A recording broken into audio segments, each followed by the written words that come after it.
Bismillahirrahmanirrahim. Assalamualaikum warahmatullahi ta'ala wabarakatuh. Kami ucapkan terima kasih wa jazakumullah khairan katsiran kepada seluruh donatur yang telah berdonasi untuk para santri penghafal Quran dan para pejuang Quran di pesantren karakter Quran Ma'had One Quran Institute. Semoga menjadi wasilah kebaikan, Allah lipat gandakan pahalanya, Allah berkahi rezekinya, dan tentunya bisa bermanfaat untuk umat ke depannya. Terima kasih.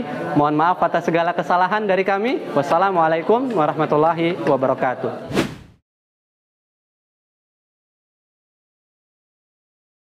Nuri anfusina wa min sayyiati a'malina may yahdihillahu fala mudhillalah wa may yudlilhu fala hadiyalah. Asyhadu an la ilaha illallah wa asyhadu anna Muhammadan abduhu wa rasuluh. Allahumma salli wa sallim wa yubarik ala nabiyyina wa habibina wa maulana Muhammad wa ala alihi wa sahbihi ajma'in. Subhanaka la ilma lana illa ma 'allamtana innaka antal alimul hakim. Wabillahi taufiq, rabbi shrah li sadri wa yassir li amri wahlul 'uqdatam min lisani yafqahu qawli yafqahu qawli. Bersyukur kepada Allah Subhanahu wa taala. Mari bersama-sama kita ucapkan alhamdulillahirabbil alamin. Tidak ada yang kebetulan, Bu. Semua sudah ditakdirkan oleh Allah. Dengan izin dari Allah, hujan yang menyertai kajian kita itu juga adalah takdir dari Allah Subhanahu wa taala. Mumpung kondisi yang pertama kita sedang taklim, kata Nabi, orang-orang yang duduk dalam sebuah majelis taklim, al-malaikatu yudawwirun, malaikat diperintahkan untuk memutari dan mengintari orang yang sedang ngaji itu. Lalu kemudian para malaikat diperintahkan oleh Allah untuk mencari orang-orang yang memintakan hajat-hajatnya. Lalu yang kedua, mencari orang-orang yang memintakan ampunan dari dosa-dosanya dan mencari orang-orang yang bertaubat. Itulah kenapa ibu-ibu hadirin, ketika mengikuti majelis taklim, banyak-banyaklah dalam hati beristighfar. Banyak-banyaklah kita memanjatkan doa kepada Allah. Apa hajat-hajatnya? Mungkin ada yang sedang punya masalah keluarga, ada yang sedang punya masalah kesehatan, ada yang sedang punya masalah ini dan itu. Kesempatan yang sangat baik kita pergunakan kondisi yang mungkin masing-masing kita punya masalah dengan berbeda-beda, maka pergunakan dan manfaatkan waktu taklim kita ini untuk berdoa dan memohon kepada Allah. Yang kedua, ibu-ibu, yang maha bisa membolak-balikan hati cuma Allah, bukan orang yang ada di depan ini. Orang yang di depan ini cuma penyampai, cuma kurir.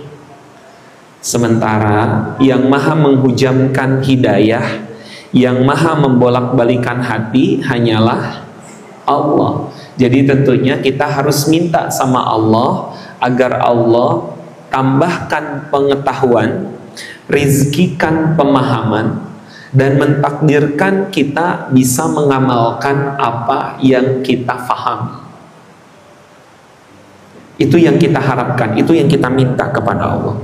Oleh karena itu, mumpung di majlis taklim dan mumpung di luar sedang hujan, ini dua tempat atau dua kondisi yang sangat baik untuk berdoa. Satu lagi, mumpung ba'da asar. Makanya ada zikir pagi, ada zikir petang, inilah waktu petang yang sangat baik untuk berzikir. Jadi ibu-ibu, izin saya mengajak kita semua untuk memulakan kajian hari ini dengan berdoa kepada Allah sepenuh hati. Ya, oke, ibu, kita mulakan doa ya. Mari bersama-sama. A'udzubillahi minasyaitonirrajim. Bismillahirrahmanirrahim. Astaghfirullahaladzim. Alhamdulillahi rabbil alamin. Allahumma salli wa sallim wa yubarik ala nabiyyina wa habibina wa maulana Muhammad wa ala alihi wa sahbihi ajma'in. Allahumma lakal hamdu. Duhai Allah, hanya Engkaulah yang paling pantas diberikan pujian. Wa ilaikal mustaka, dan hanya kepadamu kami bergantung. Wa antal musta'an, dan Engkaulah zat yang maha paling bisa memberikan pertolongan kepada kami. La haula wa la quwwata illa billahil aliyyil azim.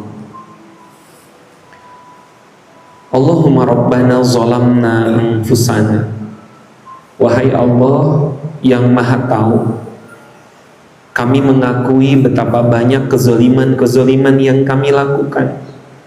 Rabbana zalamna, kami mengakui betapa zolimnya kami kepadamu, dalam bentuk masih sering melalaikan, bahkan meninggalkan kewajiban-kewajiban. Rabbana zalamna, kami pun mengakui betapa zolimnya kami, karena masih banyak melakukan kebaikan, tetapi niatnya hanya untuk mendapatkan keuntungan duniawi dan juga ingin mendapatkan pujian manusia. Rabbana zalamna, ya Allah, kami pun mengakui sampai hari ini masih ada dan masih sering menyakiti orang-orang yang kami cintai. Masih suka menyakiti orang tua dengan kata-kata dan perbuatan. Masih suka menyinggung dan menyakiti pasangan, suami atau istri kami. Dan tentunya kami juga tidak luput masih sering menyakiti perasaan hati anak-anak kami. Rabbana zalamna anfusana, kami pun mengakui ya Allah bahwasanya kami masih sering melakukan zolim kepada diri sendiri, berupa melakukan kemaksiatan dalam kesendirian kami. Wa illam taghfir lana wa tarhamna lanakunanna minal khasyirin. Kalau Engkau tidak rahmati dan ampuni kami ya Allah, maka kami termasuk orang-orang yang merugi. Rabbana zidna ilman nafi'an warzuqna fahman wasi'an wa amalan solihan mutaqabbala. Rabbana atina min ladunka rahmah wa hayyi' lana min amrina rasyada. Rabbi shrah lana sudurana wa yassir lana umurana wahlul 'uqdatam min lisani yafqahu qawli. Ya Allah, bertawasul kami dengan turunnya hujan, bertawasul dengan di waktu petang, kami bertawasul ya Allah di waktu melaksanakan majlis taklim ini. Ibu-ibu silahkan sebutkan hajat masing-masing, apa saja. Sebutkan nama anak masing-masing, sebutkan nama suami, sebutkan orang tua, sebutkan sepenuh hati dan doakan mereka sebaik mungkin.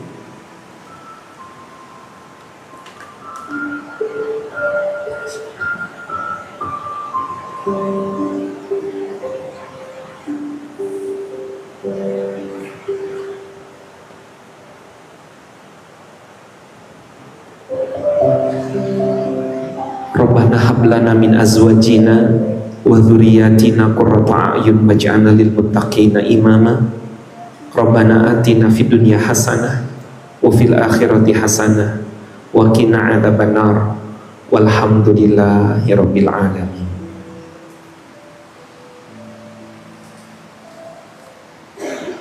Bang Zaki, Bang Anggi, minta tolong dong maju sedikit ke depan. Karena hujan nggak terkontrol suaranya, maju sedikit, agak lewatin sound ke depan. Oke. Terus. Terus lewatin sound. Oke. Wah, ini harus berdua. Oke. Cek. Izin maju sedikit, ini suaranya pecah sama hujan. Ibu-ibu, bagaimana kabarnya hari ini? Masya Allah. Kalau hari ini karena kajian kita adalah finding inner peace, menemukan ketenangan batin, maka ketika ditanya bagaimana kabarnya hari ini, maka semua menjawab alhamdulillah baik dan ini yang terbaik. Kira-kira coba ibu-ibu, bagaimana kabarnya hari ini?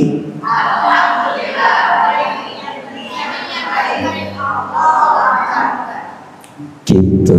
Coba sekali lagi, Bapak Ibu, bagaimana kabarnya hari ini?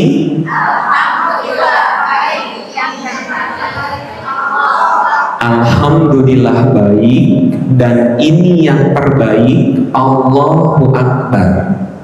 Oke? Ketika ngomong alhamdulillah baik, tangannya begini semua. Alhamdulillah baik. Ketika ngomong dan ini yang terbaik, tangan kanannya simpan di jantungnya masing-masing, dan ini yang terbaik, lalu kepalkan tangannya dan teriak Allahu Akbar. Bisa? Oke, ayo saya tanya lagi, ibu-ibu, bagaimana kabarnya hari ini? Baik dan terbaik. Tapi saya lagi punya hutang, itulah yang terbaik. Tapi di keluarga saya ada yang sedang sakit, itulah yang terbaik. Saya kakinya lagi sakit, itulah yang terbaik. Itulah kenapa di dalam firman Allah kita diingatkan bahwa apa yang kadang-kadang kita rasa nggak baik, menurut Allah bisa jadi itu baik. Asa an takrahu syai'a wa huwa khairul lakum. Bisa jadi engkau membenci sesuatu padahal yang engkau benci itu adalah yang terbaik untuk kalian. Tapi sebaliknya, Bu, wa asa an tuhibbu syai'a wa huwa syarrul lakum. Bisa jadi yang kita pandang baik, kita ngotot pengen punya itu, pengen mendapatkan itu, tapi menurut Allah syar.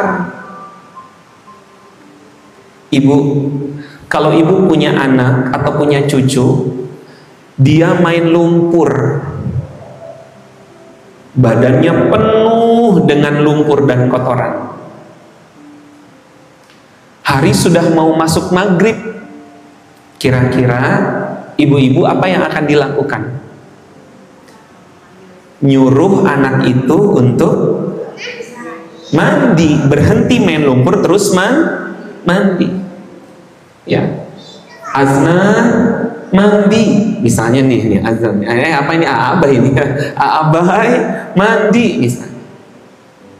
Apa kata dia? Kata anak kita, enggak mau. Abai seneng main lumpur. Tapi kita tahu itu tuh kotor, lalu kemudian hari juga mau datang maghrib. Karena dia nggak mau pergi ke kamar mandi, apa yang kita lakukan, Bu? Kita tarik itu anak, ayo, nggak mau ibu, nggak mau nek, aduh sakit katanya dan segala. Kita tariknya kemana, Bu? Ditarik ke kamar mandi. Udah nyampe di kamar mandi, ternyata anak kita itu diam aja nggak ngapa-ngapain. Apa yang akan kita lakukan? Di Banyuran cek orang Sunama. Iya, dibanjurin begitu kan? Dia nolak, waduh dingin, wah nggak mau dan segala satu. Sampai kemudian bersih. Lalu setelah bersih, kita kasih handuk, kita kasih baju harum, lalu kita hidangkan sup ayam kesukaan dia. Diseruput tuh. Gimana nak? Enak bunda. Padahal tadi dia tolak. Itu banyak banget dan mirip sama kita, Bunda. Kita tuh inginnya ini ya Allah, inginnya itu ya Allah. Padahal menurut Allah, Allah lebih tahu apa yang paling baik menurut kita.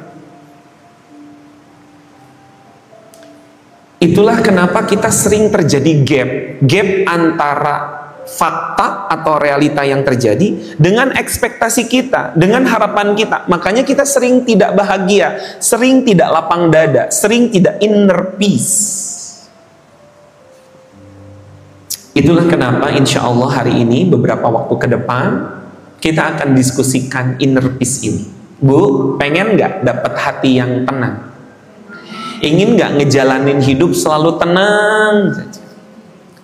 Kalau begitu, kalau pengen hidup tenang berarti saya hidupnya nggak perlu ada masalah. Nggak mungkin. Tidak mungkin hidup kita ini nggak ada masalah.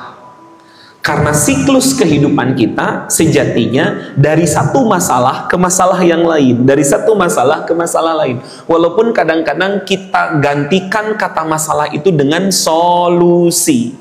Sejatinya solusi itu adalah masalah baru. Dulu yang ibu-ibu yang kuliah, ya, masalahnya nggak lulus-lulus, solusinya apa? Wisuda. Pertanyaannya, setelah wisuda ada masalah apa enggak? Ada, nggak punya kerja, first grade wage, padahal artinya pengangguran baru. Lalu masalah nggak punya kerja apa? Cari kerja, lalu kemudian anggap saja dapat kerja. Maaf, siapa di sini ibu-ibu yang tadi kan rata-rata bunda-bunda ini mantan-mantan atau pensiunan-pensiunan bekerja nih ngajar. Siapa yang sekarang dan atau yang pernah pensiunan bekerja? Coba angkat tangan.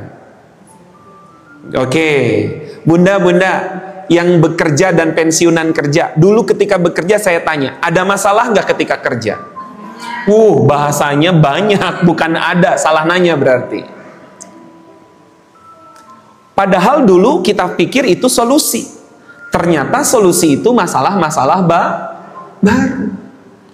Lalu kemudian ketika itu sudah kerja nih, pusing kerja, mau resign, mau bisnis, mau dagang. Ada nggak di sini ibu-ibu yang berbisnis dan berdagang? Saya nanya dong, bunda-bunda yang berdagang, bunda berdagang ada masalah nggak sih bun? Jangan nanya ada, banyak banget. Ya. Lalu kemudian ketika sudah punya bisnis, masalah selanjutnya apa? Belum ketemu jodoh, masih jomblo. Lalu solusinya? Nikah. Ini udah nikah semua kan ibu-ibu kan? Iya kan pasti udah nikah dong, nenek-nenek juga pun. Ya, walaupun nenek-nenek kan pasti udah nikah juga. Masa nenek-nenek belum nikah? Di sini kan saya nanya ya di sini. Nggak tahu nih di TikTok ada nih kayaknya biasanya. Ya, Bu, Ibu kan sudah pernah nikah kan? Ya, pertanyaan saya, setelah nikah punya masalah enggak? Makanya ada video, kemarin saya lihat ada video seorang suami yang minta tolong sama istrinya, istriku tolong dong pijitin kepalaku pusing. Nah, dipijitin sama istrinya. Pas lagi mijitin istrinya nanya, sayang, kamu dulu sebelum nikah sama aku kalau pusing siapa yang mijitin? Lu jawab suaminya begini, aku dulu sebelum nikah sama kamu itu jarang pusing.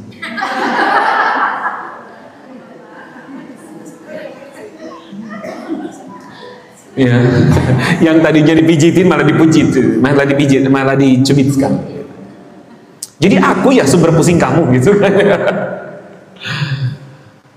Ternyata sekali lagi yang ingin saya sampaikan, kita ini nggak pernah lepas dari yang masalah. Lalu satu lagi, kita ini nggak pernah lepas dari yang namanya keinginan. Jadi dua saja. Kalau kita tidak sedang punya masalah, berarti sedang punya. Coba saya tanya sama ibu-ibu di sini. Ibu-ibu di sini sedang punya masalah atau sedang punya keinginan? Dua-duanya. Saya kira mau milih salah satu. Ya. Ternyata ada masalah dan ada keinginan. Tapi kita pengen banget, walaupun masih punya masalah dan akan selalu punya masalah kita ini, karena dunia ini tempat masalah. Yang gak ada masalah itu di surga, Bu. Ibu mau tidak punya masalah? Silahkan ke surga. Ya, karena dunia ini adalah tempat dari satu masalah ke masalah yang lain, dari satu keinginan ke keinginan yang lain. Ini setuju gak sampai di sini? Sepakat? Oke. Ya. Sementara kita setiap hari berdoa, bunyi doanya Rabbana atina hasanah wa fil waqina. Di sana kita minta 3 hal. 1, minta kebaikan di dunia, minta kebaikan di akhirat, dan dijauhkan dari siksa api. Salah satu tanda kebaikan di dunia, kalau kita hidupnya tenang. Tenang itu berbeda dengan senang. Orang senang belum tentu tenang, tapi orang tenang dia pasti senang. Ada orang-orang yang senang hidupnya dengan uangnya banyak, populer, terkenal, jabatannya tinggi, tapi belum tentu tenang. Ibu pernah dengar seorang penyanyi pop namanya Michael Jackson? Ya, terkenal banget kan? Sampai kemudian kita ketahui ujung-ujungnya dia meninggal dunia karena overdosis terlalu banyak minum obat-obatan penenang. Orang kalau minum obat penenang berarti tandanya dia tidak. Padahal Michael Jackson kira-kira kaya raya nggak sih, Bu? Terkenal nggak sih, Bu? Tapi belum tentu tenang.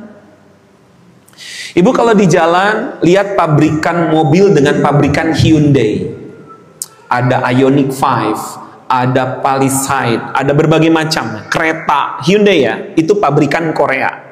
Kira-kira yang punya pabrik Hyundai orang kaya nggak sih, Bu? Hyundai itu kan sudah pabrikan dunia ya, sudah ada di mana-mana. Tapi beberapa waktu yang lalu dikabarkan owner atau pemilik Hyundai lompat dari lantai 14 kantornya. Itulah kenapa ada 3 mitos terkait kedamaian hati yang perlu kita pahami bersama-sama. Ya, mitos yang pertama, ternyata kata orang katanya kedamaian hati, ketentraman jiwa itu ditentukan oleh faktor eksternal, ditentukan oleh faktor lingkungan, uang, penghargaan, pengakuan, penampilan, baju, kendaraan. Orang banyak berpikir bahwa ya faktor eksternal itu menentukan kedamaian hati, dan ini mitos. Ternyata, ya izin saya berdiri. Ternyata faktor eksternal itu hanya menentukan 10% saja ya dari kedamaian hati atau kebahagiaan, ketenangan. 90%-nya, ini ada 40 dan 50, 90%-nya faktor yang menentukan ketenangan batin itu ternyata faktor internal kita, di dalam diri kita. Ya, uang, jabatan, harta berpengaruh, tapi pengaruhnya cuma 10%.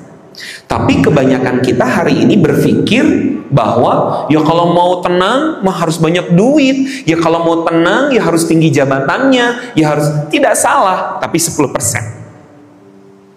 90%-nya yang menentukan ketenangan dan ketentraman batin adalah faktor internal. Nanti kita akan pelajari lebih dalam. Kita belajar dulu mitosnya. Lalu mitos yang kedua, kata orang, kedamaian hati itu identik dengan lambat. Identik dengan malas. Gak usah damai, orang damai mah lambat, gak satset. Ya. Ternyata justru ya diketemukan fakta bahwa orang-orang yang tenang hatinya dia jauh lebih produktif. Itulah kenapa di sini ada satu buku growth ya, Why Happiness at Work is Important. Kenapa ketenangan hati atau kebahagiaan dalam bekerja itu sangat penting. Karena apa? Karena meningkatkan produktivitas. Semakin bahagia, semakin produktif. Semakin banyak sedih, semakin suka marah, biasanya nggak ada minim produktivitasnya. Oke. Kita masuk selanjutnya, mitos yang selanjutnya. Kata orang, kedamaian hati itu selfish. Orang yang damai, orang yang tenang batinnya, egois. Selfish itu egois. Dia maunya mikirin diri sendiri aja. Ternyata faktanya, orang-orang yang tenang, orang yang bahagia, itu akrab dengan yang namanya kindness, kebaikan. Ibu, orang yang tenang, senang, biasanya berbuat baik. Dan orang yang berbuat baik, dia akan merasakan ketenangan. Begitu terus polanya, begitu terus alurnya. Itulah kemudian ada satu hadis ya, di mana Nabi memerintahkan kepada kita untuk menterapi penyakit kita, salah satunya dengan bersedekah. Pernah dengar hadis itu? Apa hubungannya sedekah dengan sembuh? Orang-orang yang bersedekah, sedekah itu kan kindness ya. Ya, melakukan kebaikan ya. Orang yang melakukan kebaikan, orang yang bersedekah, dia akan mendapatkan yang namanya kebahagiaan. Dan orang yang bahagia, zat-zat ataupun hormon-hormon yang ada di dalam otaknya dan itu bisa menjadi penyembuh dengan otomatis sakitnya, itu akan aktif luar biasa. Ada endorfin, ada zat-zat banyak sekali di kepalanya yang akan aktif. Ketika apa? Ketika itu dianya melakukan kebaikan lalu kemudian bahagia, maka dia akan semakin sehat. Sebaliknya, orang yang suka sedih, orang yang suka marah, orang yang suka membenci, biasanya sangat mudah sekali dihinggapi penyakit. Karena posisinya dia berada sangat lemah sekali. Nah, ini fakta-fakta dan mitos-mitos yang harus kita pahami. Lalu pertanyaannya, kenapa sih kita ini kok nggak bahagia? Kenapa kita ini nggak tenang? Padahal yang kita cari itu atina fid dunya hasanah, ya, kebaikan di dunia. Dan tanda kebaikan di dunia itu adalah tenang batinnya. Apa yang menyebabkan tidak tenang? Yang menyebabkan tidak tenang ini. Lost connection, hilang koneksi. Ya, ini di dalam buku ini dibahas banyak sekali orang-orang yang lost connection hari ini sehingga dia tidak merasakan ketenangan. Banyak sekali lost connection dengan berbagai macam. Ya, tapi izin hari ini saya menyampaikan 3 hal yang menyebabkan, 3 lost connection yang menyebabkan kita tidak tenang dan tidak bahagia. Lost connection yang pertama adalah disconnecting from Allah. Mulai hilang hubungan dengan Allah. Karena sekarang sudah banyak cahaya-cahaya dalam hidupnya. Cahaya jabatannya, cahaya uangnya, cahaya populernya. Sudah terlalu banyak cahaya-cahaya yang Allah berikan kepadanya. Sampai cahaya Allah redup.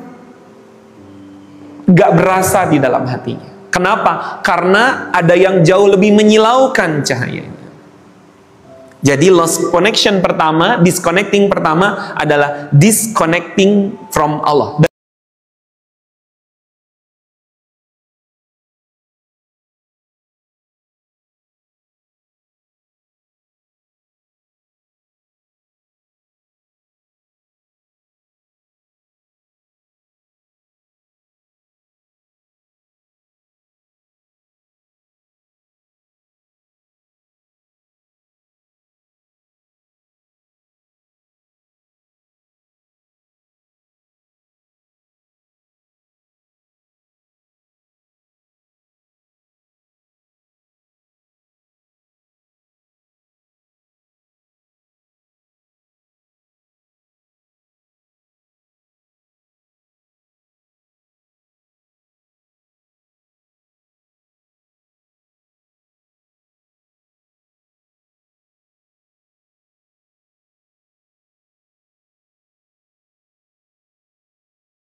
wawancara kepada ratusan orang yang paliatif itu.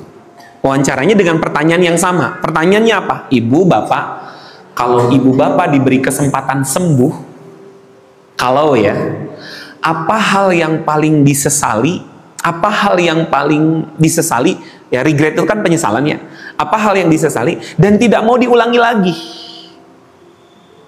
Akhirnya mereka jawab dengan versi mereka masing-masing. Lalu diurutkan, urutan 1, urutan 2, urutan 3, urutan 4, urutan 5. Makanya top 5.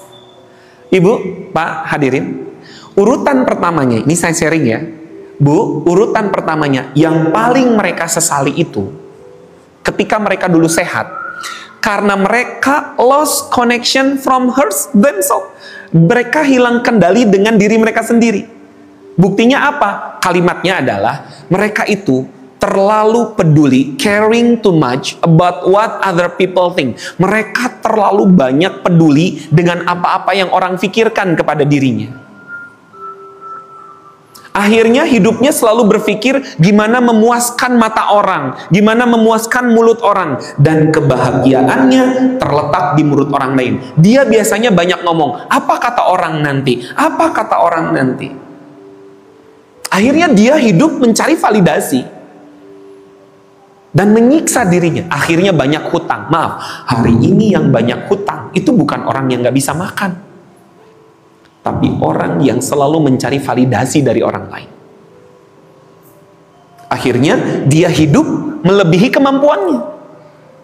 Itu adalah orang-orang yang kehilangan kehilangan hubungan dengan dirinya. Karena orang-orang yang dia menghargai diri, dia nggak penting dengan pandangan orang. Yang dia kejar adalah pandangan Allah Subhanahu wa Ta'ala. Yang ketiga, lost connection, ya, hilang koneksi dengan orang-orang yang dicintai di sekitarnya. Kan yang pertama, disconnecting dari Allah, putus hubungan dengan Allah. Yang kedua, putus hubungan dengan diri sendiri. Yang ketiga, putus hubungan dengan orang di sekitar. Sama suami nggak ada rasanya, sama anak-anak nggak berasa, sama teman-teman nggak berasa. Hari ini banyak banget orang-orang yang dicabut rasa yang seharusnya itu ada rasa sama orang itu. Karena dia adalah pasangan kita, karena dia adalah anak-anak kita. Tapi kok nggak ada rasanya? Hari ini banyak orang-orang yang kerja sekedar kerja, makan sekedar makan, bersuami ataupun berkeluarga sekedar berkeluarga, flat aja. Itu lost connection. Lalu solusi apa untuk lost connection? Gak ada yang lain kecuali reconnect, kembali dikoneksikan lagi. Sama, handphone saya ini sekarang kayaknya lowbat nih, makanya di recharge, kembali dicas lagi, kembali dicas lagi. Sama ibu-ibu mungkin pulang dari sini kering lagi, hampa lagi, duduk lagi, dicas lagi, dicas lagi. Berarti gak ada cara lain solusi dari lost connection kecuali reconnect. Tapi hari ini izin saya fokus mendiskusikan terkait disconnecting from Allah. Karena hal yang paling mengakibatkan kita tidak tenang batinnya adalah ketika kita sudah mulai kehilangan koneksi dengan Allah. Ketika kita mulai kehilangan koneksi dengan Allah, lalu kita reconnect lagi, kita perbaiki lagi koneksi kita dengan Allah, maka Allah nanti tunjukkan kita juga reconnect kepada diri dan reconnect kepada orang. Walaupun nanti kita bahas juga kapan-kapan terkait reconnect diri dan reconnect kepada orang. Ya, Bu, hadirin, kenapa kita harus reconnect dengan Allah? Karena Allah lah sumber daripada yang namanya ketenangan batin. Perhatikan firman Allah Al-Quran surah Al-Fat ayat yang keempat. A'udzubillahi minasyaitonir rajim. Huwallazi anzala sakinata fi qulubil mu'minin liyazdadu imanan ma'a imanihim. Dialah Allah yang telah menurunkan ketenangan ke dalam hati orang-orang mukmin. Jadi ketenangan batin yang ada dalam diri kita itu sumbernya dari Allah. Bayangkan ketika kita ya ingin merasakan ketenangan batin, tapi kita lost connection dengan sumbernya, bagaimana mungkin kita akan mendapatkan ketenangan batin? Nah, apa yang harus kami fahami untuk kami bisa merasakan yang namanya batin kami tenang? Bu, Pak, Ibu-ibu, izin bacakan bersama-sama ya slide saya setelah ini. Siap? Dinaikin suaranya ya. 1, 2, 3. Silakan baca. Ketenangan, makmum, keimanan. Sekali lagi. Pelan-pelan. 1, 2, 3. Ketenangan hanyalah makmum dari keimanan. Ya. Yang namanya makmum itu di depan apa di belakang? Di belakang dong. Dan dia pasti ngikutin imam. Jadi dengan kata lain, kalau serius kita hidupnya pengen tenang, pahami baik-baik bahwa yang namanya tenang itu makmum. Ngikut kemana? Ngikut kepada keimanan dan ngikut kepada penghambaan seseorang. Jadi omong kosong seseorang yang pengen merasakan ketenangan dalam kehidupannya, sementara dia tidak memperbaiki keimanan dan penghambaan kepada Allah, itu omong kosong. Atau kata lainnya, serius mau tenang, serius batinnya mau lapang, maka kuncinya maksimalkan dan perbaiki keimanan dan penghambaan kepada Allah. Ini faktor internal ya, bukan eksternal ya. Iman itu kan di sini. Penghambaan juga di sini. 90% ketenangan ada di sini. Yang 10-nya ya eksternal tadi. Internalnya ada di sini. Ya. Oke, realnya apa yang harus kami lakukan? Realnya apa yang harus kami fahami supaya kami mendapatkan inner peace, ketenangan batin. Kalau dalam bahasa Arab itu mutmainnah namanya. Ya, yuk kita masuk prakteknya. 1, ternyata Nabi pernah mencontohkan membaca satu doa, dan doa ini fokus kepada ketenangan batin. Ini dia. Ini doanya. Boleh ikuti saya sekali, nanti ibu-ibu ikuti. Oke. Bismillahirrahmanirrahim. Allahumma inni as'aluka nafsan bika mutmainnatan tu'minu biliqa'ik wa tarda biqada'ik wa taqna'u bi'ata'ik. Baik, nanti boleh di foto atau nanti di screenshot atau apapun itu, silahkan ya. Izin sambil foto ibu-ibu, coba simak. Ini hadis diajarkan oleh Nabi kepada seorang sahabat. Yang sahabat ketika itu, ya Nabi, ajarin saya dong supaya saya jadi orang yang tenang batinnya. Maka Nabi Muhammad SAW mengajarkan doa ini. Dan doa ini layak dibaca setiap hari. Karena kita pengen tenang kan batin kita. Ya, mungkin sekarang belum hafal, gak apa-apa. Nanti dilihat dulu, sampai pada suatu waktu insya Allah hafal. Tadi ketika awal saya pun bacakan doa ini salah satunya. Ya, coba dilihat. Allahumma inni as'aluka nafsan bika mutmainnatan. Ya Allah, hamba memohon kepadamu agar sudi kiranya Engkau melimpahkan kepadaku jiwa-jiwa yang selalu merasakan tenang, mutmainnah, jiwa yang tenang. Jadi doa ini fokus meminta kepada Allah agar Allah menitipkan jiwa yang tenang kepada diri kita.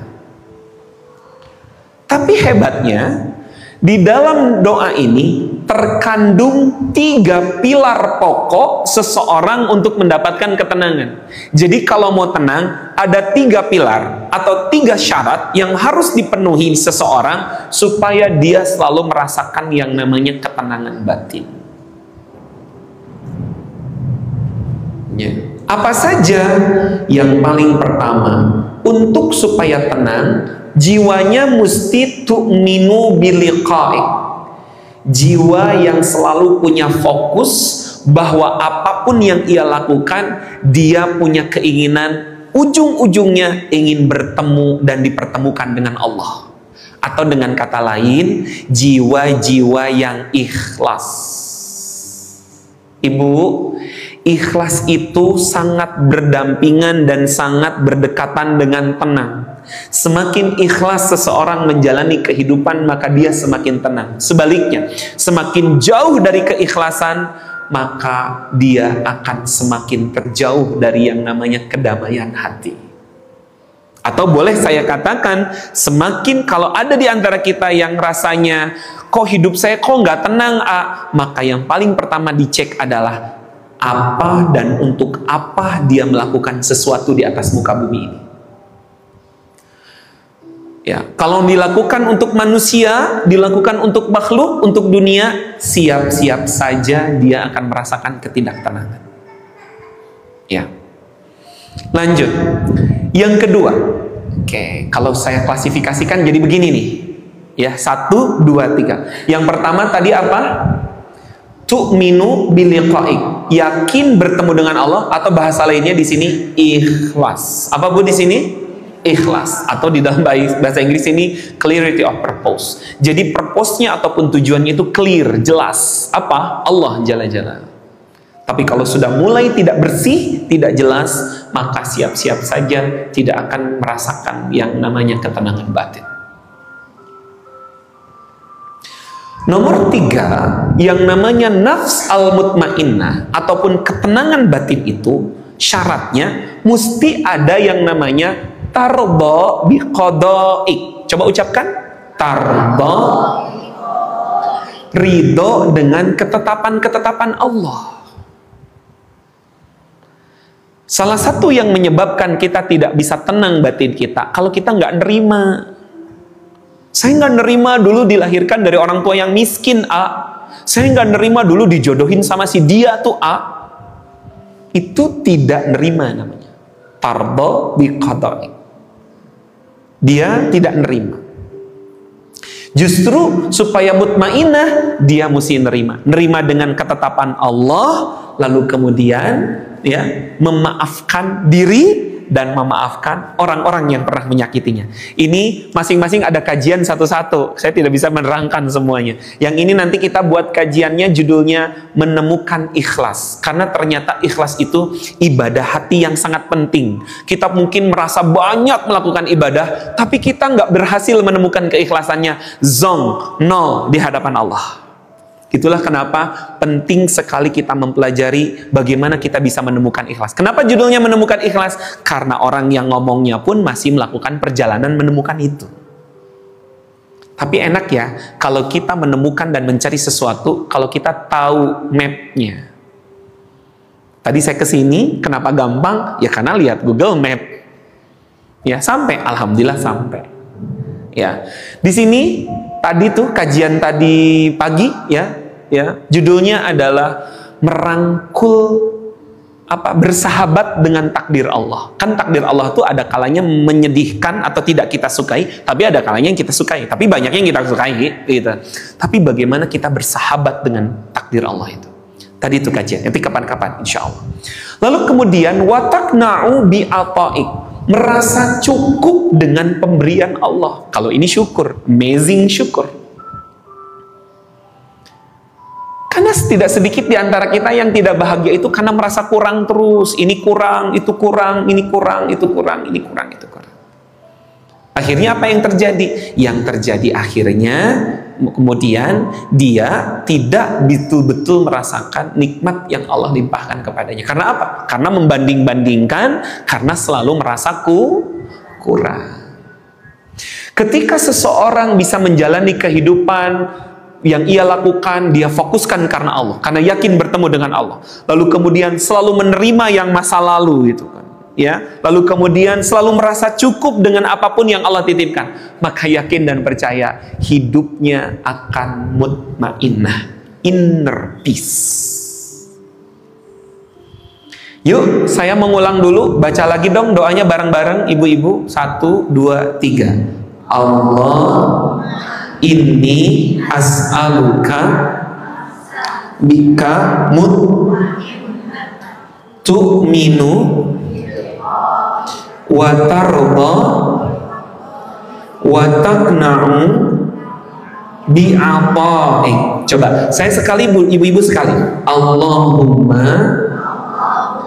inni as'aluka nafsan bika mutmainnatan tu'minu biliqa'ik wa tarda biqada'ik wa taqna'u bi'ata'ik. Oke, sekarang bersama-sama dari awal sampai akhir, yuk. Allah inni nafsan tu'minu wa tarda wa taqna'u. Oke, nggak apa-apa, nanti diulang-ulang lagi, nanti insya Allah hafal ya. Yuk kita masuk kepada yang pertama. Apa yang pertama tadi? Pilarnya tu'minu bil liqa'i. Clear purpose-nya, jelas tujuannya, jelas fokusnya.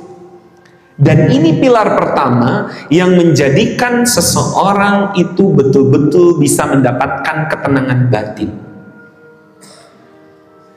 Jiwa yang seperti apa ini?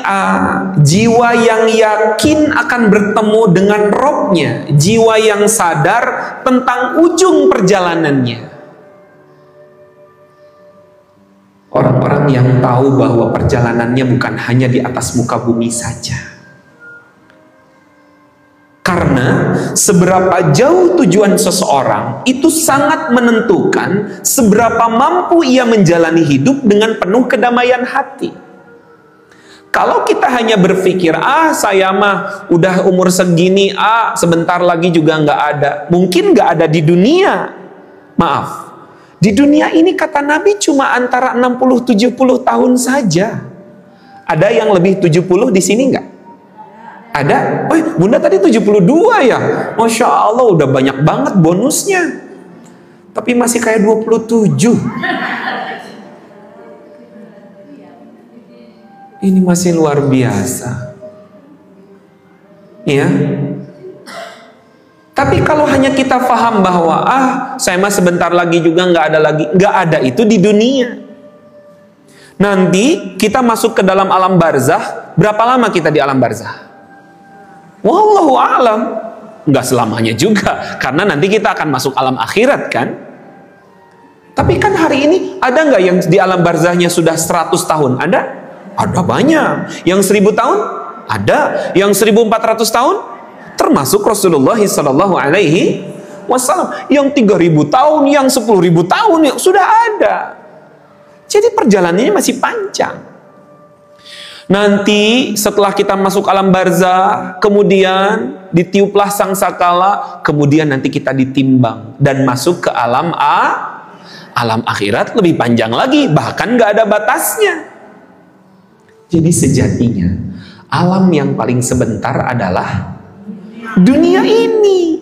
Tapi dunia ini penentu. Kalau di sini kita hasanah, di sini kita baik, maka insya Allah di alam barzakh baik, insya Allah juga nanti di akhirat baik. Itulah kemudian kita perlu yang namanya clarity of purpose. Kita perlu memiliki jiwa yang tahu dan sadar ujung perjalanan kita. Bukan hanya di dunia saja, tetapi nanti di alam barzakh, dan nanti kita kemudian di dalam akhirat. Dan kita mesti paham bahwa semakin baik ketika kita meninggalkan dunia ini, maka insya Allah barzakh dan akhirat pun akan baik. Itulah kenapa saya berdoa kepada Allah, ya Allah, siapapun ibu bapak yang dihadirkan di majelis ini, wafatkan kami semua dalam keadaan husnul khatimah.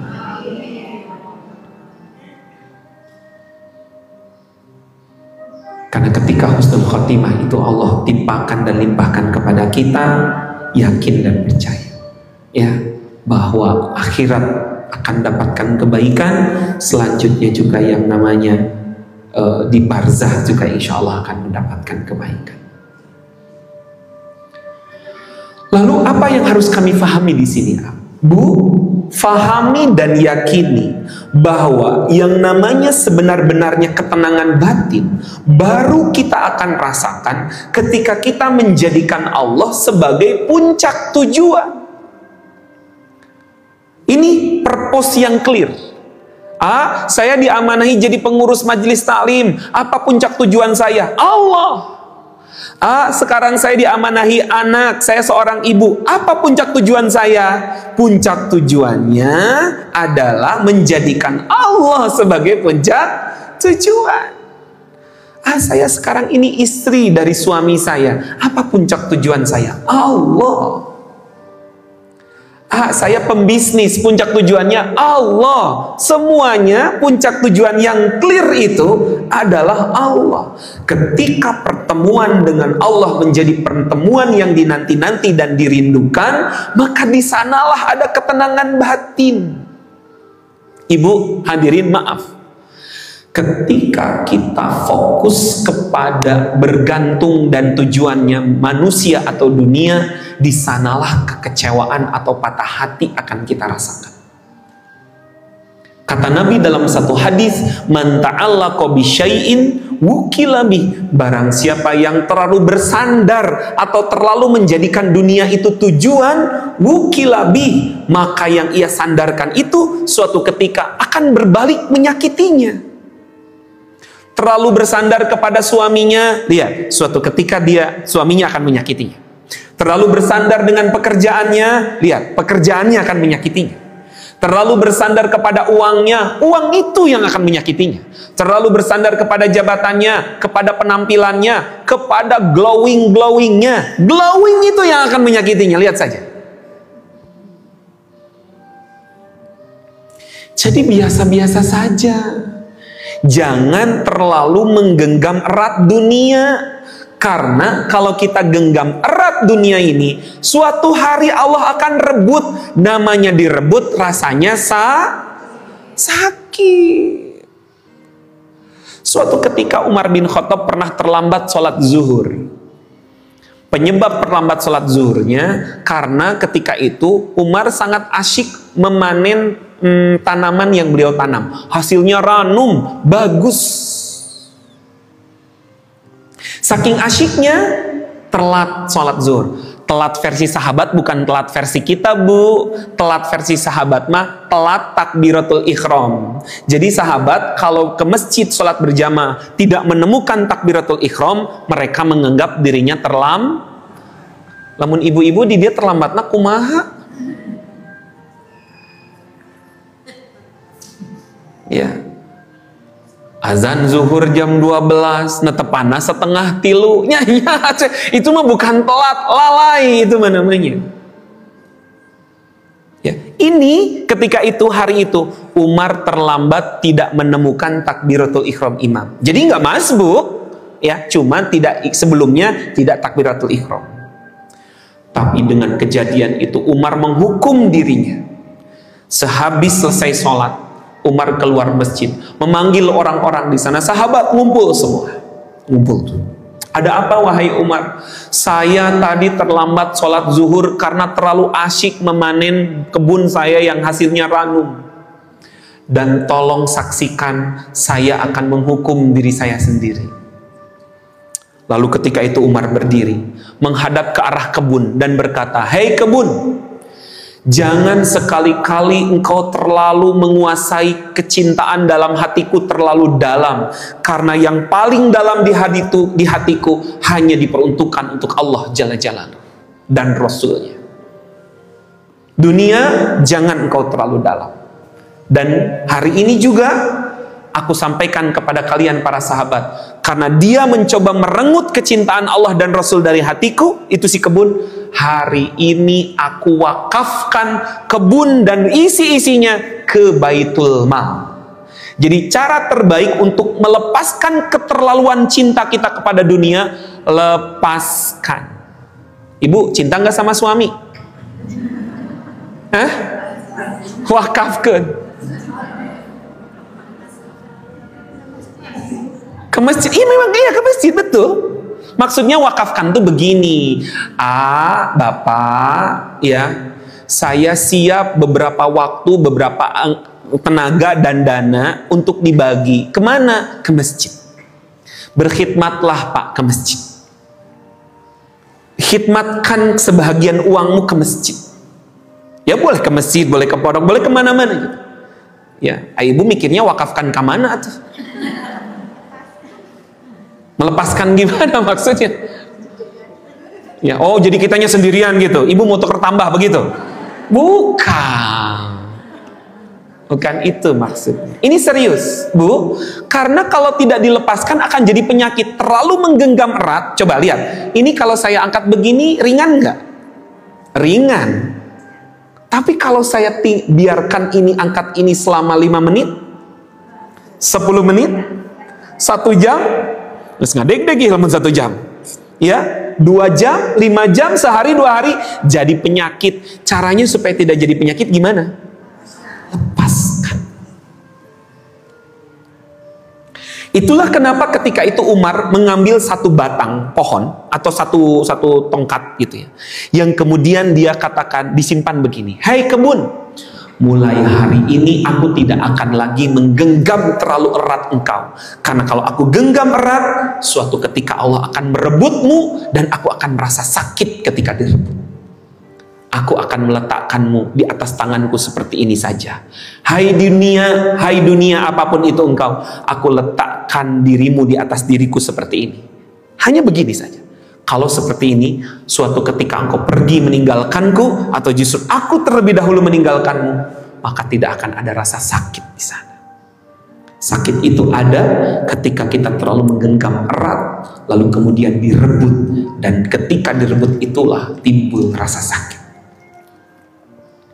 Ini semua bisa kita lakukan ketika clear purpose-nya, clear tujuannya, bahwa sebenar-benarnya inner peace baru benar-benar kita rasakan ketika kita menjadikan Allah Subhanahu wa Ta'ala sebagai puncak tujuan.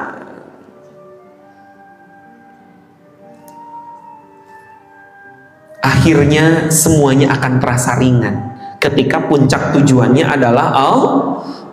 Di ujung perjalanan yang kita tuju ialah pertemuan dengan Rob kita, dan insya Allah kita akan kembali kepada pelukannya dalam keadaan mutmainnah, karena panggilan Allahnya begitu, ya ayyatuhan nafsul mutmainnah. Yang dipanggil itu yang tenang. Siapa yang tenang itu? Yang tujuannya jelas, yaitu tujuannya Allah Subhanahu wa Ta'ala. Lalu apa yang harus kami lakukan? Temukan. Apa yang harus ditemukan? Coba lihat ini. Saya tertarik dengan tulisan ataupun kutipan dari Mark Twain.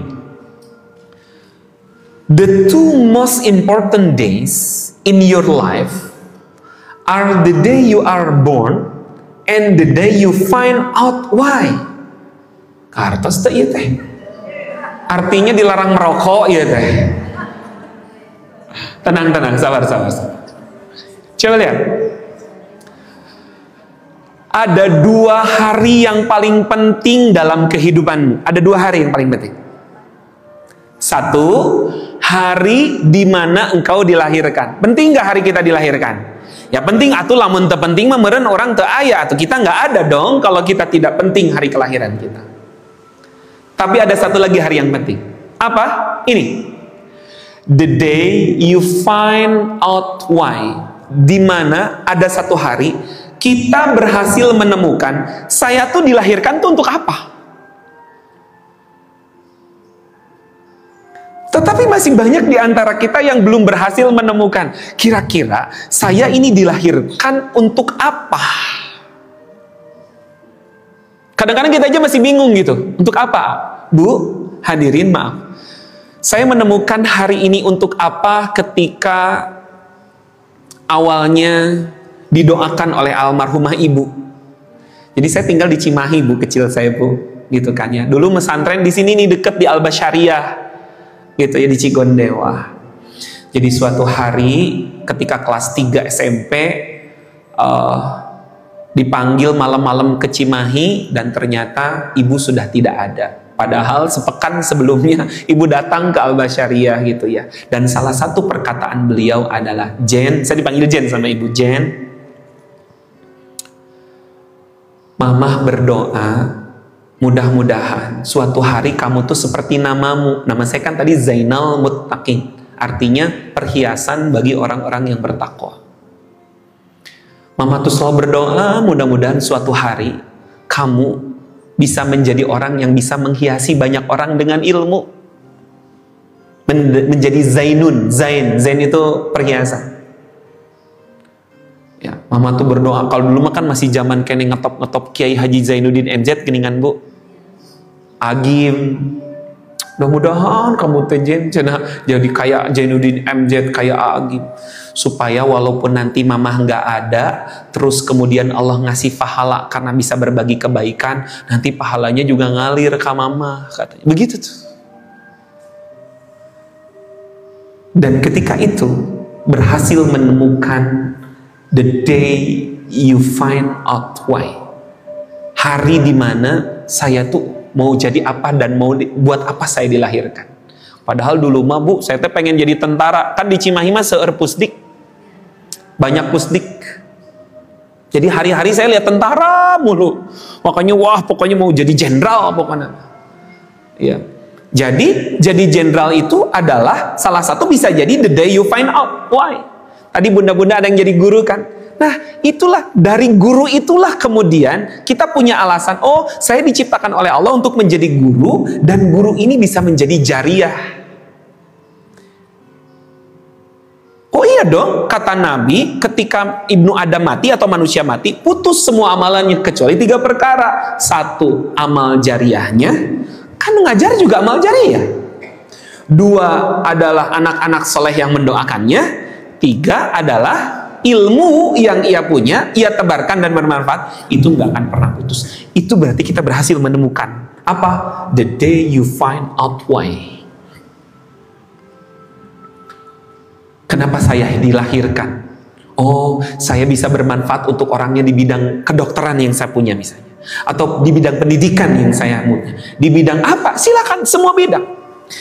Kemarin ketika di Samarinda beberapa waktu lalu, agak lumayan lama, bertemu dengan seorang kontraktor, Bang Naga namanya, yang beliau menangis ketika menyaksikan orang-orang yang lewat. Jadi sehabis ikut PPA tadi yang seperti yang saya tunjukin itu Bu, Bang Naga, dia nangis liatin orang-orang lewat di jembatan pagi-pagi sambil minum kopi bareng sama saya. Bang, kenapa nangis? Masya Allah ya, saya ternyata berhasil menemukan kenapa alasan Allah ciptakan saya. Emang apa? Ini Alhamdulillah, maaf nih jembatan ini saya yang gambar dan saya yang menjadi pimpinan proyek di sini.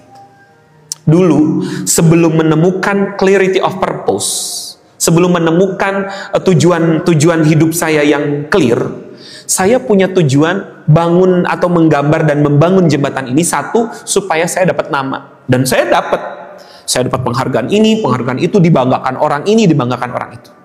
Lalu yang kedua, tentu tujuan saya adalah cuan. Maaf ya, dari satu jembatan ini saya dapat keuntungan sekitar 250 miliar. Wow, pantas. Tapi seperti yang diniatkan, saya dapat uangnya gede banyak, tapi tahu tidak, yang membuat saya hobi beli perempuan-perempuan di luaran sana dari uang itu. Yang buat anak saya yang pertama overdosis narkoba, uangnya dari situ. Yang buat anak kedua saya yang perempuan kelas 1 SMA, tapi dia datang katanya sudah hamil 4 bulan, bahkan dia ngaku sudah berkali-kali aborsi, dari situ uangnya. Yang menjadikan istri saya beli parfum mahal, tas mahal, baju mahal, sampai kemudian dia ngegoda banyak laki-laki juga dari situ. Yang buat jadi berantakan rumah tangga saya, hancur, cerai-berai dari situ.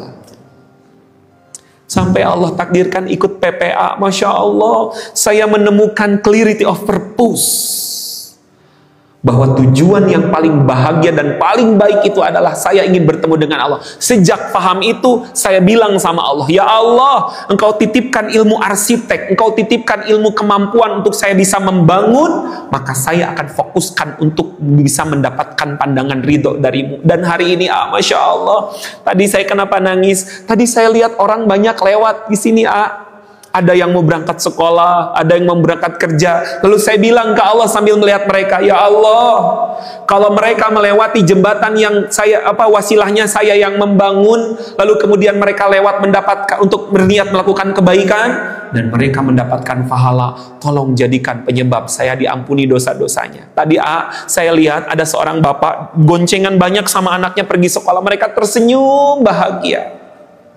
Lalu tadi saya juga menangis karena ngelihat orang berboncengan naik motor, tapi mereka berpasangan, pastinya bukan mahram, anak-anak SMA pakai baju SMA tapi peluk-pelukan. Tapi saya berdoa, ya Allah, dengan mereka lewat ke jembatan yang wasilahnya saya bangun ini, bukakan pintu hidayah buat mereka. Ini jadi ibadah, ternyata Masya Allah, Masya Allah. Ketika apa? Ketika clear purpose-nya.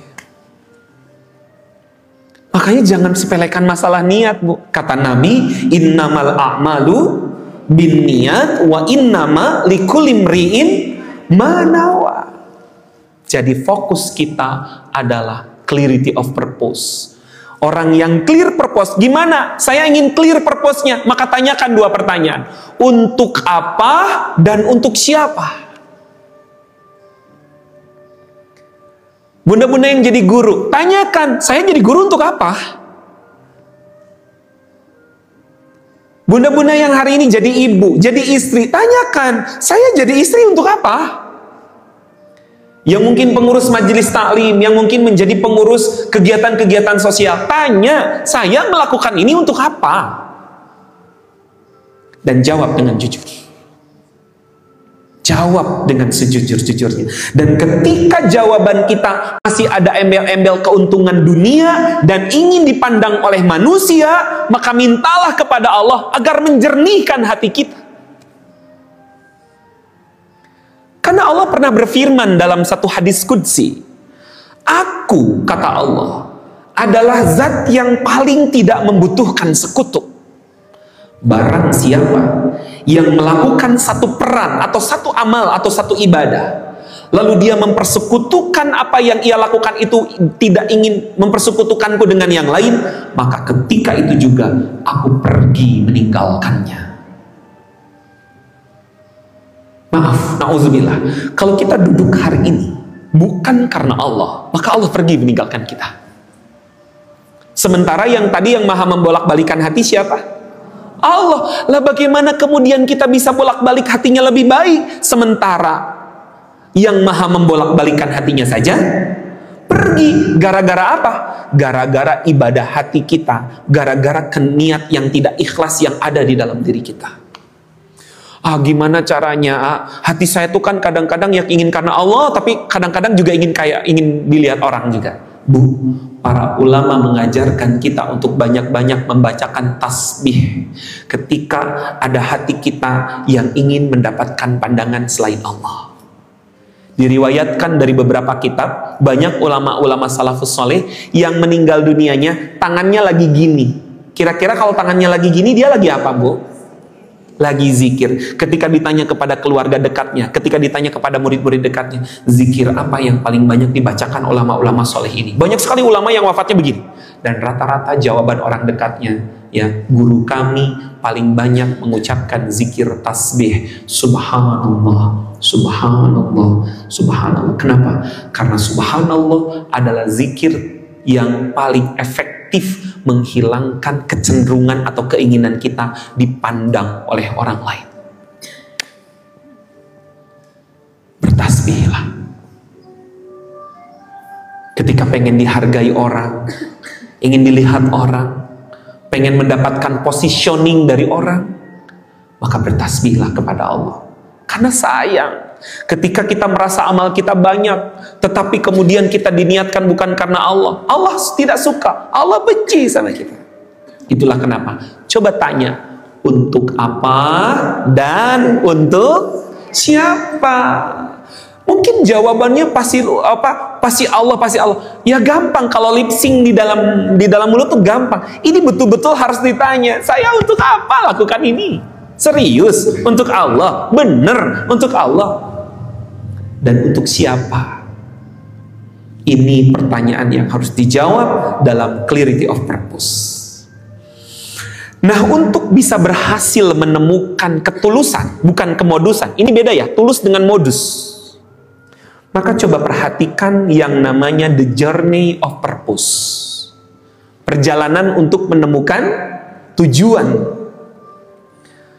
Pertama, ada kalanya kita dulu hidupnya masih lost in life. Masih nggak jelas hidup kita. Ya, fase bingung. Ya, saya tuh mau ngapain? Saya tuh mau kemana? Ya. Lalu kemudian journey kita lanjutkan kepada egocentric desire, di mana ada fase kita menemukan dan memaksimalkan. Biasanya di sini kita pengen unjuk gigi nih, karena kita nemu saya jago ngomong, saya jago ngajar, saya punya ini, saya punya kelebihan ini. Biasanya di sini ada egocentric desire. Jadi ada ego yang kita pengennya menggebu-gebu ataupun desire-nya itu ingin ditunjukin, ingin supaya perhatian gitu. Saya ini punya kelebihan ini, saya bisa mimpin ini, saya punya ini. Ini egocentric desire. Tapi ini harus kita lewati. Jangan biarkan kita stuck di sini. Rugi kalau kita mati dalam keadaan fase di mana kita masih egocentric desire ini.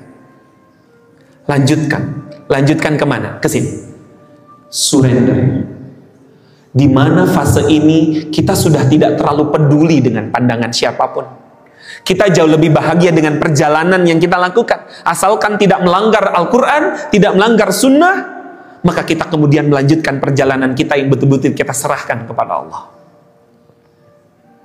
Ya, lalu kita lanjutkan perjalanan. Ketika seseorang sudah berserah, ya, fase memasrahkan. Dikit-dikit ngomong sama Allah, Bu, tanda orang yang surrender, dia selalu ngomong 2T. Apa? 2T. T pertama, bilang, Bu, ikuti saya. Ya Allah, temani saya. Itu T pertama. Yang kedua, T yang kedua. Ya Allah, saya titipkan segala sesuatunya kepadamu. Ibu diberi amanah mungkin jadi apa? Jadi pengurus apa? Bilang ke Allah, ya Allah, temani saya. Dan saya titipkan segala sesuatunya kepadamu. Ibu mungkin anaknya dapat kuliah di mana? Ya Allah, temani anak saya. Dan saya titipkan anak saya kepadamu. Ya. Ibu mungkin mendapatkan nikmat apa? Temenin saya. Atau mungkin dapat masalah apa? Ya Allah, temani saya dan saya titipkan masalah-masalah ini kepadamu. Itu fase surrender. Fase kita memasrahkan. Sering-sering ngomong 2T tadi. Gampang kan, Bu? Temani, titip, temani. Ibu nganterin anak sekolah, kan kita nggak bisa jagain anak-anak, iya kan? Nganterin anak sekolah, ketika dia pergi sampai ngebelakangin kita, bilang ke Allah, ya Allah, temenin anak hamba dan hamba titipkan dia kepadamu. Ketika suami kerja, Bu, pamit berangkat kerja ya, kita cium tangannya. Ketika kita cium tangannya, bilang dalam hati, ya Allah, temenin suami saya dan hamba titipkan suami saya ini kepadamu. Itu fase surrender. Yang di fase ini kita sudah tidak terlalu peduli dengan ejekan orang, omongan orang, kecuali di sini. Di sini kita selalu memikirkan apa kata orang, gimana supaya kelihatan orang, wah, gimana supaya orang memandang saya begini-begini. Ini adalah egocentric desire. Fase mungkin menemukan, lalu kita maksimalkan dan ingin ditunjukin ke orang lain. Bu, kalau kita masih ada di fase ini, maka mari kita pindah ke fase surrender. Yang sudah tidak penting lagi orang pujian-pujian orang sama kita. Sanjungan-sanjungan orang. Saya nggak mau dipuji, tapi orang muji saya. Hati-hati dengan pujian. Karena pujian itu melenakan dan itu racun yang sangat luar biasa. Terus gimana dong? Saya kan nggak mau dipuji, tapi orang mengakui dan memuji saya. Bu, Pak, respon pujian orang yang orang lontarkan sama kita dengan ucapan, ikuti ucapannya. Masya Allah, hadza min fadli Rabbi. Ulangi lagi. Masya Allah, hadza min fadli Rabbi. Masya Allah, sejatinya itu adalah ketentuan dari Allah. Hadza, apa yang kau pujikan itu, min fadli Rabbi, semuanya dari Allah, bukan saya. Tapi semua adalah keutamaan dari Allah. Ketika pujian yang orang lontarkan kepada kita lalu kita kembalikan kepada Allah, maka ini bentuk surrender. Tapi kalau kita dipuji sama orang lalu kita merasa, iya, saya memang begitu. Ya memang itu saya, begitulah saya. Anda masih berada di egocentric desire. Ya, kembang hidungnya tuh, gue gitu loh, aku tuh, suami aku tuh, anak aku tuh. Atau orang gak nanya juga diumum-umumkan, Jeng, anak saya tuh ya diterima di kampus ini, memang pinter dia mah dari kecil, saya gitu loh ibunya. Anda berada di egocentric desire. Ingat, kalau ada orang yang memuji dan mengakui kita, ucapkan apa?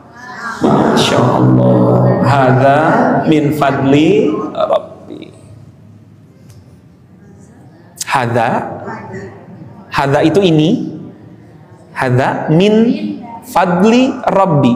Ini ataupun apa yang kau pujikan ini, semua itu adalah dari keutamaan yang Allah berikan, bukan dari saya. Ya. Tapi Bu, sebenarnya di atas surrender masih ada. Apa? Ini dia. Humble ambition. Fase di mana kita mempersembahkan dan mewakafkan sesuatu untuk Allah. Ya Allah, saya wakafkan sisa-sisa waktu pensiun saya untuk-Mu ya Rabb. Saya wakafkan ilmu yang Engkau titipkan ini kepadamu. Saya wakafkan sebahagian harta yang Engkau titipkan ini kepadamu. Ini fase-fase kita mewakafkan, mempersembahkan. Namanya adalah humble ambition. Kita tetap punya ambisi, tetapi humble. Humble itu rendah hati karena Allah. Ya, ini adalah pola yang hampir sama dalam setiap fase-fase tahapan kehidupan seseorang. Tapi sayang, banyak yang berhenti di tengah jalan. Itulah kenapa ibu-ibu kita yang hari ini dihujamkan pemahaman, insya Allah kita tidak menghentikan. Karena rata-rata banyak berhenti di sini. Akhirnya sering emosi, sering kecewa, sering merasa direndahkan, sering merasa tidak dihargai. Kenapa? Ini masih di sini.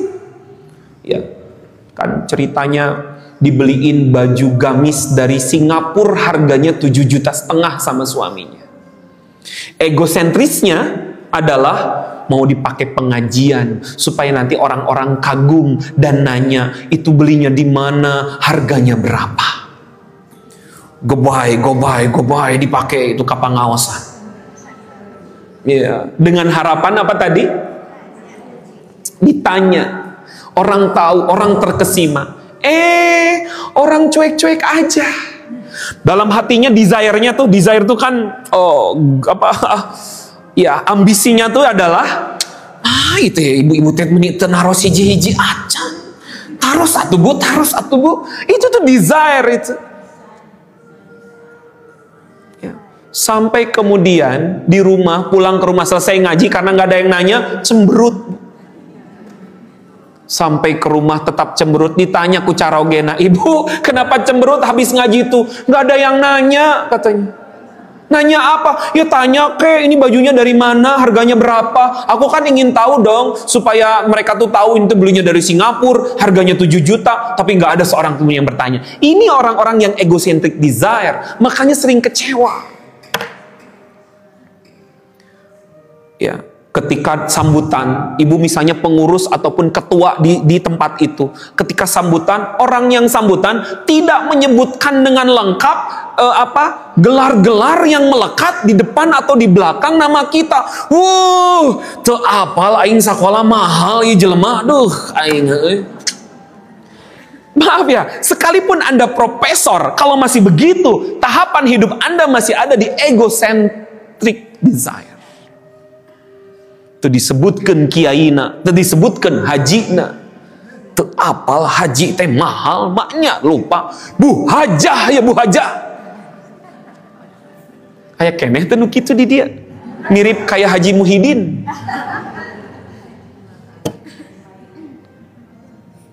Banyak orang yang stuck di sini, Bu.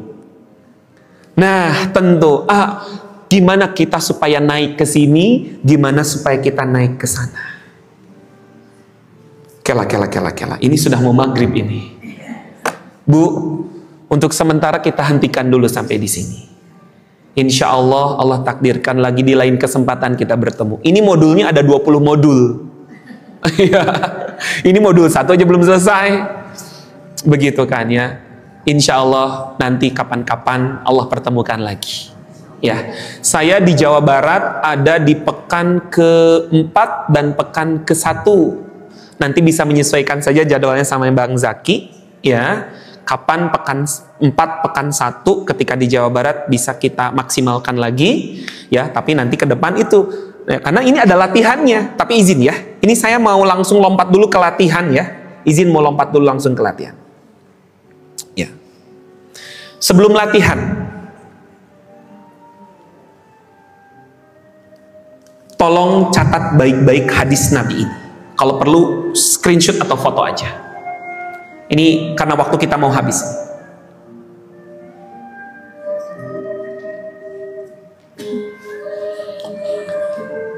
Barang siapa yang menjadikan dunia tujuan utamanya, maka Allah akan mencerai beraikan urusannya. Dan menjadikan kemiskinan dalam dirinya tidak pernah merasa cukup, selalu ada saja yang kurang di hadapannya. Padahal dia tidak akan mendapatkan harta benda duniawi melebihi dari apa yang Allah tetapkan baginya. Dan barang siapa yang menjadikan akhirat tujuan utamanya, maka Allah akan menghimpun urusannya menjadi kekayaan atau selalu merasa cukup dan ada dalam hatinya perasaan cukup. Dan harta benda duniawi datang kepadanya dalam keadaan rendah, tidak bernilai di hadapannya.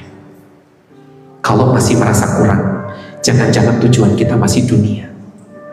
Ingin dicukupkan hati kita, ingin dilapangkan jiwa kita, maka gantikan tujuan-tujuan dunia kita karena Allah. Latihannya, ya ini izin latihannya, ini PR ya Bu, PR. Latihan pertama ini, screenshot saja, foto saja, atau ginilah, gini Bu, Bunda screen ini saja, ini nomor saya, ya nomor WA saya, gitu kan ya, atau screenshot ini saja. Nanti kami kirimkan materi-materi tadi, atau mungkin rekamannya juga boleh. Link rekamannya nanti bisa diulang. Ini saya rekam nih sekarang ini, ya walaupun live TikTok tapi nanti direkam. Bunda catat nomor ini, lalu bilang, Assalamualaikum A, saya ibu ini, saya jamaah. Nah itu, ayo silakan nanti diinikan, nanti ada yang jawab ya. Oke. Tolong kirimkan link materinya dan ulangan materinya. Nanti doanya saya screenshot di situ, begitu kan ya. Nanti ada voice note yang saya kirim. Atau Bunda mau nanya, karena kan hari ini kan waktunya mepet banget nih. Barangkali ada pertanyaan atau apa, lewat nomor ini. Ya, silakan. Di foto, di screenshot ya, atau langsung aja tulis nomornya tuh 0822 6616 3661. Namanya saja Azain Al-Mutakin. Panggil saja saya Azain. Oke, sudah. Saya mau tutup karena kita mau ada PR nih. Maaf izin, saya sampaikan dulu PR-nya. Walaupun nanti di WA-nya akan saya kirimin juga PR-nya.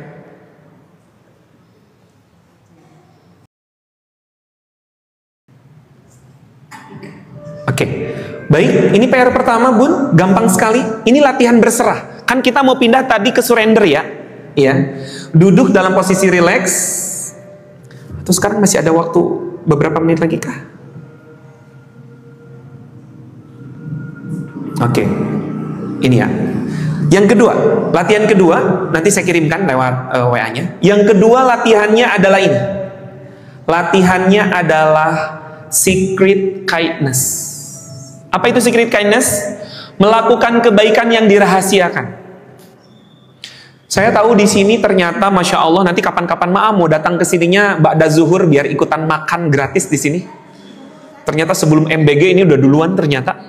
Masya Allah keren ibu-ibu, mantap. Ini saya salut ini ibu-ibu. Ya masak 30 porsi, berapa porsi, sekian porsi ya dari rumahnya masing-masing. Nanti ya sengaja nanti ba'da zuhurnya ke sini ya. Iya insya Allah. Ya nanti ini ke Kopo nih sambil saya ke pondok pesantren ke Al-Basyariah. Begitu. Bu, ini serius. Coba ibu latihan melakukan kebaikan yang gak ada yang tahu kecuali diri kita dengan Allah aja. Dan kebaikan yang paling gampang adalah mendoakan orang lain. Ini serius. Syukur-syukur mungkin kita infak kemana, tapi gak ada orang yang tahu. Hanya kita dengan Allah. Semakin kita banyak dan sering melakukan kebaikan yang dirahasiakan. Ini kan kebaikan yang dirahasiakan, ya, artinya secret kindness ini. Maka kita akan semakin terlatih dan lebih tajam rasa kita kepada Allah dengan purpose yang bersih dan jernih. Karena kita nggak punya modus di sini. Ya siapa modusnya? Lawang yang tahu cuma kita. Ya, sekali lagi latihannya satu latihan berserah. Tadi tuh duduk, lalu kemudian lanjutkan. Ya kalau waktu luang sih sebenarnya saya bisa lanjutin itu dulu, tapi waktunya nggak mungkin. Tapi PR yang kedua adalah secret kindness. Bunda, lakukan kebaikan apa saja. Ya, mau lewat harta boleh, lewat tenaga boleh. Bunda maaf ya, ibunda diam-diam pergi ke tempat mukena di sana gitu kan. Ya, yang udah kotor-kotor dibawa ke rumah sendiri aja, bukan mau dicuri. Tapi mau dicuci, dikasih harum, disetrika bagus-bagus, lalu kemudian disimpan lagi tanpa orang tahu siapapun. Hanya saya dan Allah yang tahu. Bunda mungkin ke toilet perempuan, lalu dikunci di dalamnya, gosokin, bersih-bersih, gak ada yang tahu, hanya kita sama Allah saja yang tahu. Ya, keluar di sana udah harum, udah bersih, gak butuh pandangan siapapun. Serius, secret kindness ini membahagiakan. Demi Allah saya katakan, apapun itu. Paling kurang dan paling gampang itu adalah mendoakan orang lain. Coba saya mohon Bunda, tangannya tolong begini, simpan di sini, rundukan kepala, pejamkan mata, ikuti kata-kata saya, berbisik saja. Ya Allah, izin di kesempatan yang bahagia ini dan mulia ini, saya mendoakan saudara saya yang berada di sebelah kanan dan di sebelah kiri saya. Silakan doakan masing-masing. Ibu siapa? Sebutin. Ya Allah. Berbisik saja, nggak usah kedengeran. Ya Allah.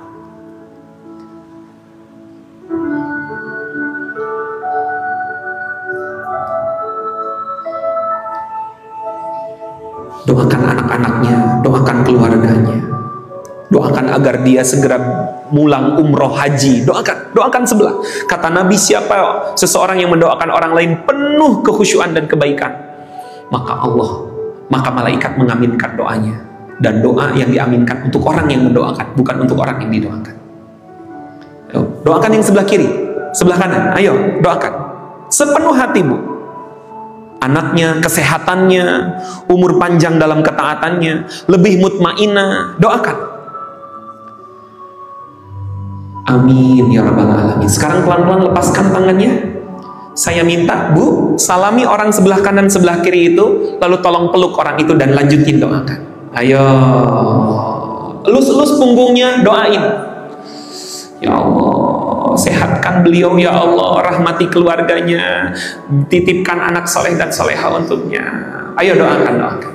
Masya Allah. Ayo, yang kanan, yang kiri, kanan kiri dong, kanan kiri biar lengkap. Peluk-peluk dengan tulus, elus-elus punggungnya, doakan. Amin ya Allah. Bahagia kan? Tenang kan? Nanti setiap hari walaupun gak kenal doakan saja. Oh, ayah tukang buah, doain walaupun gak beli, gitu ya. Ada tukang somai, doain walaupun gak beli, gak apa-apa. Syukur-syukur kalau beli. Oke? Masya Allah.